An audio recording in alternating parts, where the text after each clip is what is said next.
Браната Матка е категоризирана во високи брани според критериумите пропишани од Меѓународниот комитет за високи брани.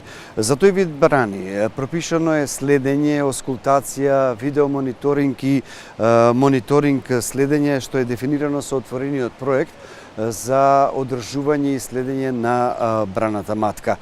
Што всушност се следи? Се следи поместувањето на објектот, поточно геодетско снимање на одредени точки кои се поставени на самата брана, потоа се регистрираат силните земјотреси над 5 степени според европската сеизмичка скала. Се следи и исправноста на сеизмичката опрема, потоа се следат евентуалните отвори на пукнатини на карпите кои се во околина на објектот, со можност да се интервенира веднаш ако се приметат такви отвори.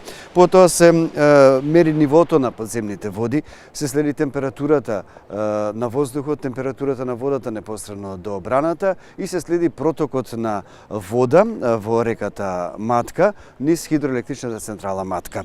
Значи, сите овие следења се ставаат во една книга на извештаи за техничко следење на Брана Матка, која секоја година се предава во Министерството за животна средина.